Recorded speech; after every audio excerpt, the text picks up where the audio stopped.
दृष्टि जनेऊ की ओर चली गई। और जब हमने जनेऊ देखा, आप हैं बउआ मिश्रा, जनेऊ देखा तो हम जान गए कि ये ब्राह्मण देवता है। और जनेऊ देखने की आवश्यकता सभी को इस समय, वैसे भी बहुत थोड़े लोग हैं, और जो है भी वो जनेऊ देखने की आवश्यकता ज्यादा है। क्यों?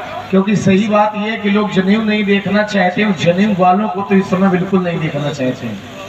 नियम ये कहता कि ब्राह्मण जनेऊ पहने, क्षत्रिय भी पहने, वैश्य भी पहने।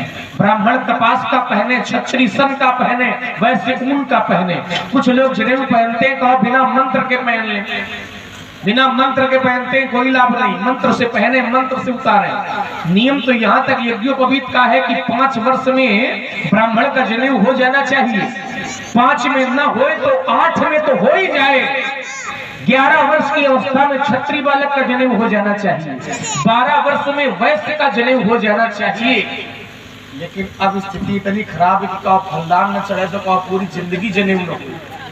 अब संस्कार कराए नहीं जाते हैं, संस्कार निपटाए जाते हैं। माता पिता यदि पुत्र को खिलौना नहीं देंगे तो वो पुत्र थोड़ी देर रोएगा, और माता पिता यदि पुत्र को संस्कारों की संपत्ति नहीं देंगे तो वो पुत्र जीवन भर रोएगा। तभी तो हमारे आचार्य कहते थे, पूत सपूत तो का धन संचय, और पूत कपूत तो का धन संचय। नियम के पूर्वक चले हम, नियम से जनेऊ पहने, मंत्र से पहने, मंत्र से उतारे। मंत्र क्या है पहनने का? तो कहा ओम यज्ञोपवीतम परमं पवित्रम प्रजापतिर्यत सहजम जवस्तात आयुष्यम अग्रम प्रतिपुंष शुभ्रम यज्ञोपवीतम बलमस्तु तेजा। यज्ञोपवीतम परमं पवित्रम, यज्ञोपवीत परम पवित्र है, और परम पवित्र को जब हम धारण करेंगे तो हमारा मन भी पवित्र बनेगा। इसका निर्माण ब्रह्मा जी ने किया है। पहनने से व्यक्ति की आयु बढ़ती है, व्यक्ति में अच्छे विचार आते हैं, और बलवान और तेजवान बनता कौन? जो जनेऊ पहनता है। ऐसे उतारने का भी मंत्र है, ओम एतावद्दिन पर्यंतम ब्रह्मत्वं धारितम मया जीर्णत्वात् तत्परित्यागो गच्छ शूत्र यथा सुगम। एतावद्दिन पर्यंतम ब्रह्मत्वं, जनेऊ को ब्रह्म की उपाधि दी गई। कुछ लोग जनेऊ पहनते हैं, वो ब्रह्म मान के नहीं पहनते। उनसे पूछो पहने हो? बोले हाँ पहने तो है। क्यों पहने हो? तो कहेगा कि लक्ष्मण जनेऊ इसलिए पहने, यदि पहनेंगे नहीं तो हम शादी कहाँ बांधेंगे। कुछ लोग शादी भी बांध लेते हैं जनेऊ में। क्या करें? जनेऊ में कुछ लोग चाबी बांध लेते हैं। यदि चाबी बांध ली, एक गांठ अतिरिक्त लगा दी, दूसरे ब्रह्मा बन गए, तो वो जनेऊ खंडित हो गया, फिर पहनने से कोई लाभ नहीं है। अच्छा एक बात और विचार जरा करो, पुरुष का बायां अंग अशुभ है और पुरुष का दाहिना अंग शुभ माना जाता है। महिलाओं का बायां अंग शुभ माना जाता है और पुरुषों का दाहिना अंग शुभ माना जाता है। तो जब पुरुषों का दाहिना अंग शुभ माना जाता है तो फिर जनेऊ बाएं कंधे पर क्यों पहना जाता है? चिंतन करो जरा।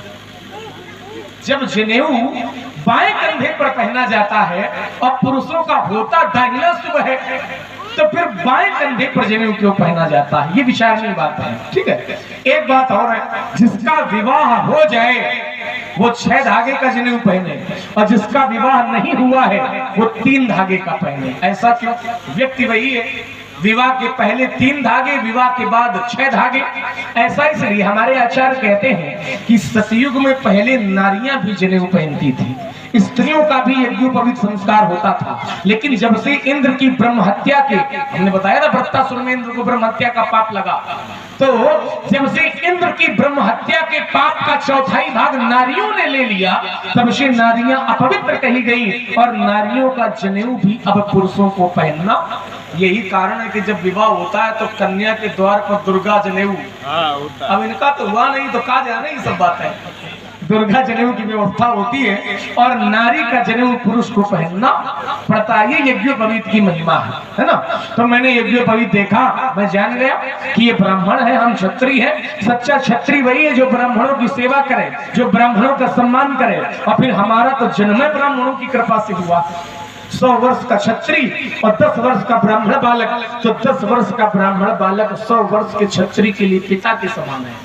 आप जो कुछ कहेंगे मैं सहन करूंगा। सुर मैसुर हरिजन अरुगाई, हमारे कुल इन पर न सुराई, बधे पाप अब कीर्तिहारी मार तहुपा परी, तुम्हारी यदि मारोगे तब भी हम आपके चरण पकड़ेंगे।